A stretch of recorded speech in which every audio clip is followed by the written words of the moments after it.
ರಾಮ ಮಂದಿರ ಕಟ್ಟಿರೋದು ನನ್ನ ಹಿಂದೂಗಳ ಕನಸು. ಕೃಷ್ಣನ ಮಂದಿರನೂ ಕಟ್ಟಬೇಕು, ಕಟ್ತೀವಿ. ಅರೆ ಮೋದಿ ಒಬ್ಬರಿಂದ ಕಟ್ತೀವಿ ಅಂತ ಹೇಳ್ಬಾರ್ದು. ಇದೇ ಸಿದ್ದರಾಮಯ್ಯನವರು ಕೇಳ್ತಾ ಇರ್ತಕ್ಕಂಥ ಪ್ರತಿ ಲೆಕ್ಕಕ್ಕೂ ಕೂಡ ಉತ್ತರನೇ ಇಲ್ಲ ನಿಮ್ಮಲ್ಲಿ. ಮೋಹನ್ ಭಾಗವತ್ ಹೇಳ್ತಾರೆ, ರೀ ನನ್ನ RSS ಸಂಘದೊಳಗೆ 100 ಜನ ಮೋದಿ ಅವರು ನಿಂತಾರೆ. BJPಯಿಂದನೇ ರಾಮ ಮಂದಿರ. ಕಾಂಗ್ರೆಸ್ ಅಲ್ಲಿರೋರೆಲ್ಲ ಹಿಂದೂಗಳಲ್ಲ. 30 ರೂಪಾಯಿ ಪೆಟ್ರೋಲ್ಗೆ 60 ರೂಪಾಯಿ ಟ್ಯಾಕ್ಸ್ ಹಾಕ್ತಾ ಇದ್ದೀರಾ, 40 ರೂಪಾಯಿ ಪೆಟ್ರೋಲ್ಗೆ 60 ರೂಪಾಯಿ ಟ್ಯಾಕ್ಸ್ ಹಾಕ್ತೀರಾ.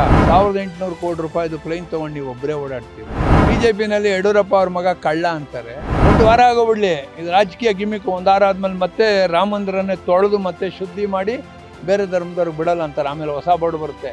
ಯಾವುದೋ ದೇಶಕ್ಕೆ ನಾನು ಏನೋ ಮಾಡ್ತೀನಿ, ಯಾವುದೋ ದೇಶಕ್ಕೆ ತೊಗೊಂಡೋಗೋಣ, ನನ್ನ ದೇಶಕ್ಕೆ ಏನು ಮಾಡ್ತಿದ್ದೀರಾ? ಸಾಕು, ಮಿಲಿಟರಿ ನಿಲ್ಲಿಸಿ. ನಮಸ್ಕಾರ, ಸ್ಪೀಡ್ ಪ್ಲಸ್ ಕರ್ನಾಟಕದ ಜನ ಏನಂತಾರೆ ವಿಶೇಷ ಕಾರ್ಯಕ್ರಮಕ್ಕೆ ಸ್ವಾಗತ. ನಾನು ಅಕ್ಷತಾ. ವೀಕ್ಷಕರೇ, ಎಲೆಕ್ಷನ್ ಹತ್ರ ಬರ್ತಾ ಇದ್ದಂದಾಗ ಪಕ್ಷದವರಿಗೆ ಜನಗಳ ಬಗ್ಗೆ ಇರ್ಬೋದು, ಆಗದೆ ಇರೋ ಕೆಲಸದ ಬಗ್ಗೆ ಇರ್ಬೋದು, ತುಂಬ ಯೋಚನೆಗಳು ಬಂದ್ಬಿಡುತ್ತೆ. ಆದರೆ ಎಲೆಕ್ಷನ್ ಆದಮೇಲೆ ಇದ್ರ ಬಗ್ಗೆ ಯಾವ ಯೋಚನೆ ಕೂಡ ಅವ್ರಿಗಿರಲ್ಲ. ಇಷ್ಟು ಡೇಸು ಅವರು ಎಲೆಕ್ಷನ್ ಬರ್ತಾ ಇದ್ದ ಅಂದಾಗ ಜನಗಳನ್ನ, ಸಮಾಜದಲ್ಲಿರೋ ಸಮಸ್ಯೆನ ಮಧ್ಯೆ ತರ್ತಾ ಇದ್ರು. ಇವಾಗ ದೇವ್ರನ್ನೂ ಕೂಡ ಮಧ್ಯೆ ತರ್ತಾ ಇದ್ದಾರೆ. ಅದೇ ಥರ ಆಗಿದೆ ಅಂತಲೇ ಹೇಳ್ಬೋದು. ಯಾಕಂದರೆ ಅಯೋಧ್ಯೆಯಲ್ಲಿ ರಾಮ ಮಂದಿರ ಬಗ್ಗೆ ಒಂದಲ್ಲ ಒಂದು ಚರ್ಚೆ ನಡೀತಾನೆ ಇದೆ. ನಿನ್ನೆ BJP ಅವರು ಕಾಂಗ್ರೆಸ್ ಅವ್ರಿಗೆ ಇನ್ವೈಟ್ ಮಾಡಿದ್ರು, ಓಪನಿಂಗಿಗೆ ನೀವು ಬನ್ನಿ ಅಂತ. ಆದರೆ ಕಾಂಗ್ರೆಸ್ ಅವರು ಪಕ್ಷದ ಲಾಭಕ್ಕೋಸ್ಕರ ನೀವು ಅದನ್ನು ಮಾಡ್ಕೊತಾ ಇದ್ದೀರಾ, ನಾವು ಬರಲ್ಲ ಅಂತ ಹೇಳ್ಬಿಟ್ಟಿದ್ದಾರೆ. ಇದು ಎಷ್ಟು ಮಟ್ಟಕ್ಕೆ ಸರಿ? ಇದ್ರ ಬಗ್ಗೆ ನಮ್ಮ ಜನ ಏನಂತಾರೆ, ಬನ್ನಿ ಕೇಳೋಣ. ಇದು ಪ್ರತಿಯೊಬ್ಬ ಹಿಂದೂ ದೇಶದಲ್ಲಿ 5000 ವರ್ಷ ಇತಿಹಾಸ ಇರತಕ್ಕಂಥ ಒಂದು ಈ ನನ್ನ ದೇಶ. ಇಸ್ಲಾಂ ಧರ್ಮ ಹುಟ್ಟಿದ್ದು 800 ವರ್ಷದಲ್ಲಿ. ಕ್ರಿಶ್ಚಿಯನ್ ಹುಟ್ಟಿದ್ದು ಯೇಸು ಕ್ರಿಸ್ತ ಹುಟ್ಟಿದ ನಂತರ 2023ರಲ್ಲಿ. ನನ್ನ ಹಿಂದೂ ದೇಶ ಹುಟ್ಟಿದ್ದು 5000 ವರ್ಷದ ಇತಿಹಾಸ ಇದೆ. ಏನೋ ಅಂತರ್ಯುದ್ಧಗಳು, ಅಂತರ್ಜಾತಿಗಳು ಈ ಥರ ಸೃಷ್ಟಿಯಾಗಿ ನಮ್ಮಲ್ಲಿರ್ತಕ್ಕಂಥ ಬಡತನನ ನಿವಾರಣೆ ಮಾಡೋಕ್ಕಾಗದಿರೋ ದೇಶ ಬಡದಾಡಿ ಈ ಸ್ಥಿತಿಗೆ ಬಂದಿದೆ. ಇಂಥ ಸಂದರ್ಭದಲ್ಲಿ ಮನೆಗೆ ಒಂದು ಬಿಲ್ಡಿಂಗಿಗೆ ಫೌಂಡೇಶನ್ ಇಲ್ದಿರ ಮನೆ ಕಟ್ಟೋಕ್ಕಾಗಲ್ಲ. ಈ ದೇಶನ ಕಾಂಗ್ರೆಸ್ 70 ವರ್ಷ ಆಡಿದ್ರು. ಒಂದೊಂದೇ ಕಲ್ಲನ ಇಟ್ಟು ಫೌಂಡೇಶನ್ ಹಾಕಿ ಇಲ್ಲಿವರೆಗೂ ಬಂದಿದೆ. ಸಾಫ್ಟ್ವೇರ್ ಬಂದಿದ್ದು ರಾಜೀವ್ ಗಾಂಧಿ ಕಾಲದಲ್ಲಿ. ಅವ್ರು ಹಾಕಿದ ಬುನಾದಿಯಿಂದ ಇವತ್ತು ಸಾಫ್ಟ್ವೇರು ಅಂತಾರಾಷ್ಟ್ರೀಯ ಮಟ್ಟದಲ್ಲಿ ಹೆಸರು ಪಡೆದಿದೆ. ಇಡೀ ಪ್ರಪಂಚದಲ್ಲಿ ಭಾರತನ ಎಲ್ಲರೂ ನೋಡೋ ಸ್ಥಿತಿಗೆ ಬಂದಿದೆ. ಬೇಸೆ ಕಾಂಗ್ರೆಸ್ ಮಾಡಿರೋವಾಗ ಮೋದಿಯವ್ರು ನಾನೇ ಮಾಡಿದ್ದೀನಿ, ನನ್ನಿಂದನೇ ಬೆಳಕಾಯ್ತು ಅನ್ನೋದು ತಪ್ಪು. ಇಂದಿನ ಹಳೇದು ಇತಿಹಾಸ ತಗೊಳ್ಳಿ. ಮನಮೋಹನ್ ಸಿಂಗ್ ಕಾಲದಲ್ಲಿ 10 ವರ್ಷ ಮನಮೋಹನ್ ಸಿಂಗ್ ಇದ್ದರು. ಅವರು ಸೈಲೆಂಟ್ ಮನಮೋಹನ್ ಸಿಂಗ್ ಅಂದರು. ಎಷ್ಟು ಮೀಡಿಯಾಗೆ ಫೇಸ್ ಮಾಡಿದ್ದಾರೆ ನೋಡಿ. ಅದೇ ನಮ್ಮ ಇವಾಗಿರ್ತಕ್ಕಂಥ ಮೋದಿಯವರು ಎಷ್ಟು ಮೀಡಿಯಾದಲ್ಲಿ ಫೇಸ್ ಮಾಡಿದ್ದಾರೆ? ಫೇಸ್ ಮಾಡೋದಿಲ್ಲ ಅವರು. ಯಾಕೆಂದರೆ ಅವ್ರಿಗೆ 6 ಜನ ಸುತ್ತ ಬಾಡಿಗಾರ್ಡು. ಅವ್ರಿಗೆ ಜೀವ ರಕ್ಷಣೆ ಬರೀ ಬಾಡಿಗಾರ್ಡನ್ನ ಬಿಟ್ಟು ಅವ್ರು ಯಾರ ಹತ್ರನೂ ಮಾತಾಡ್ದಿರೋ ಸ್ಥಿತಿ ಇದೆ. ಏನು ದೇಶ ಅಂದರೆ ಒಂದೇನಾ? ಇಡೀ ಬಾಡಿಗೆ ಎಲ್ಲ ಅಂಗಾಂಗ ಸರಿ ಇದ್ದರೆ ಮನುಷ್ಯ ಅನ್ನೋದು. ಮೋದಿ ಒಬ್ಬರೇ ದೇಶ ಆಳೋಕ್ಕಲ್ಲ. ಡಿಫೆನ್ಸ್ ಇದೆ, ಹೆಲ್ತ್ ಇದೆ, ಪ್ರತಿಯೊಂದು ಹಂತದಲ್ಲೂ ಎಲ್ಲ ಬಗೆಯ ದೇಶ ಆಳೋದಕ್ಕೆ 10 ವ್ಯವಹಾರಗಳಿದ್ದಾವೆ. ಎಲ್ಲವರ ಮೋದಿ ಒಬ್ಬರೇ ನೋಡೋಕ್ಕಲ್ಲ. ಅದಕ್ಕೊಬ್ಬೊಬ್ಬರು ನೇಮಿಸ್ತೀರಾ. ಆದರೆ ಪ್ರಶ್ನೆ ಬಂದಾಗ ಉತ್ತರನೇ ಹೇಳ್ದೇನೆ ದೇಶ ಯಾವ ಹಂತದಲ್ಲಿ ಯಾವ ಮಟ್ಟದಲ್ಲಿ ಮುಂದೋಗ್ತಾ ಇದೆ ಅಂತ ಎಲ್ಲೂ ಕೂಡ ನೀವು ಹೇಳ್ತಾ ಇಲ್ಲ. 30 ರೂಪಾಯಿ ಪೆಟ್ರೋಲ್ಗೆ 60 ರೂಪಾಯಿ ಟ್ಯಾಕ್ಸ್ ಹಾಕ್ತಾ ಇದ್ದೀರಾ. 40 ರೂಪಾಯಿ ಪೆಟ್ರೋಲ್ಗೆ 60 ರೂಪಾಯಿ ಟ್ಯಾಕ್ಸ್ ಹಾಕ್ತೀರಾ. 30 ರೂಪಾಯಿ ಸೆಂಟ್ರಲ್ಗೆ ಅಂತೀರಾ, 30 ಸ್ಟೇಟ್ಗೆ ಅಂತೀರಾ.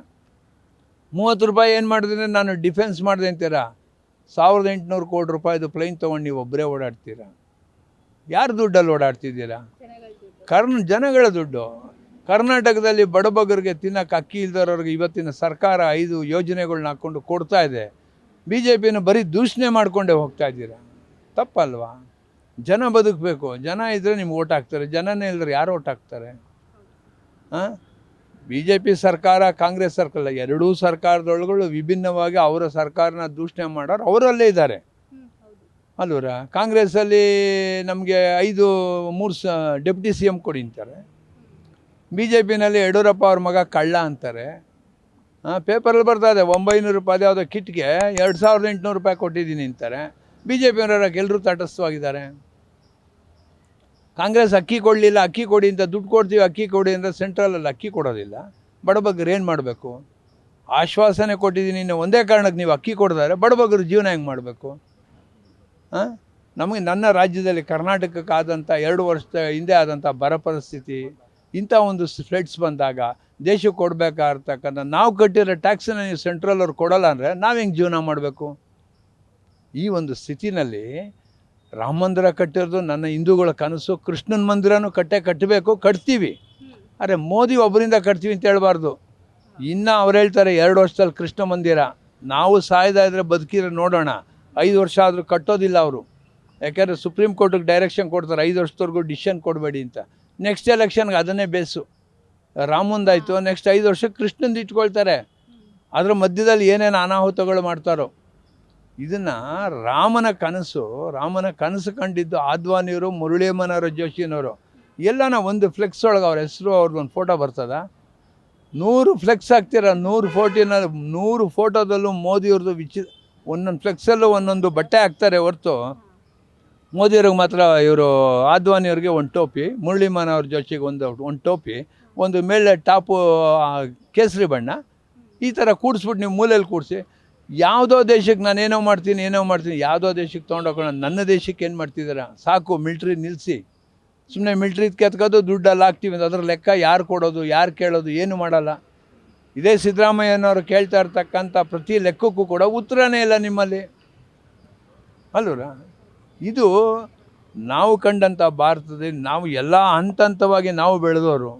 ದೇಶನ ಒಂದೇ ಸತಿ ಮೇಲೆ ತೊಗೊಂಡೋಕ್ಕಾಗಲ್ಲ. ಅರೆ ಮೋದಿಯವ್ರು ನನ್ನಿಂದನೇ ನಾನೇ ಅಂತಲೇ ಜನಕ್ಕೆ ಒಂದಷ್ಟು ಜನಕ್ಕೆ ಮೆಂಟಲ್ ಹೆಂಗೆ ರೀಡ್ ಮಾಡಿಸಿದ್ದಾರೆ ಅವ್ರು ಅಂದರೆ ನನ್ನ ಬಿಟ್ಟರೆ ದೇಶ ಉಳಿಯಲ್ಲ ಅನ್ನೋತಕ್ಕ.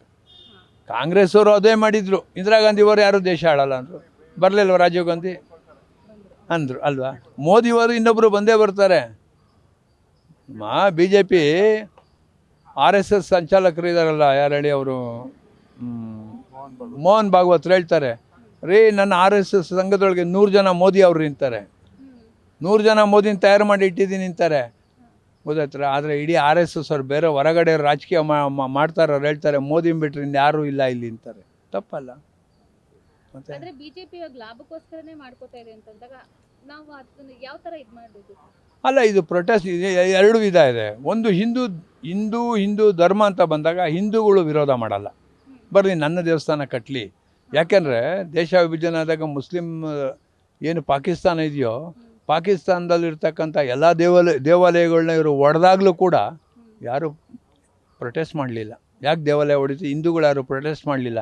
ಅಟ್ಲೀಸ್ಟ್ ನನ್ನ ದೇಶದಲ್ಲಿ ಕಟ್ಟಾಗ ನಾವು ಯಾಕೆ ಪ್ರೊಟೆಸ್ಟ್ ಮಾಡಬೇಕು ಅನ್ನೋ ಮನೋಭಾವನೆ ಎಲ್ಲರಲ್ಲೂ ಇದೆ. ಆ ಭಾವನೆನ ತೆಗೆದಾಕೋಕ್ಕಾಗಲ್ಲ.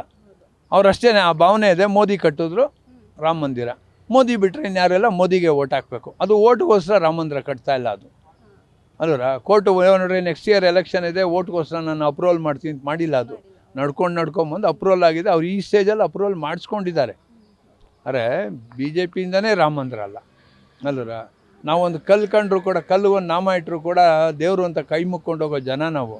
ರಾಮ ಮಂದಿರ ಮೋದಿನೇ ಕಟ್ತಾ ಇದ್ದಾರೆ ಅಂದ್ರೂ ಮೋದಿ ಹೆಸರು ಹೇಳ್ಕೊಂಡು ಹೋಗಲ್ಲ.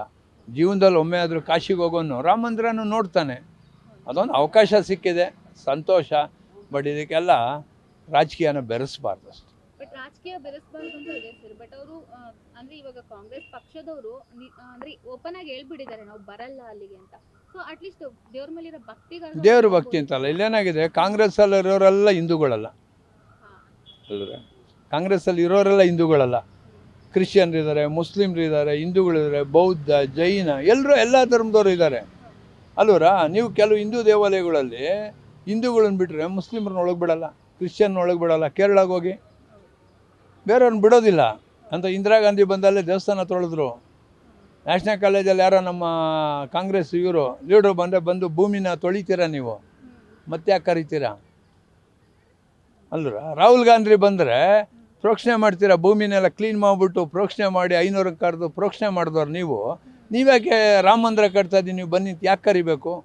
ಉದ್ದೇಶ ಇಷ್ಟ. ಅವರು ಬರಲ್ಲ ಅಂತ ಗೊತ್ತು. ಜಾತ್ಯತೀತ ರಾಷ್ಟ್ರದಲ್ಲಿ ಯಾರನ್ನು ಕರೆಯೋದಕ್ಕೆ ಉದ್ದೇಶ ನನಗೆ ಬರಲ್ಲ ಅಂತ ಹೇಳಿ ಅದ್ರ ತಪ್ಪನ್ನು ಅವ್ರ ಮೇಲೆ ಗೂಬೆ ಕೊಡಿಸೋದು ಕಾಯ್ತಾ ಇರೋದು BJPನವರು.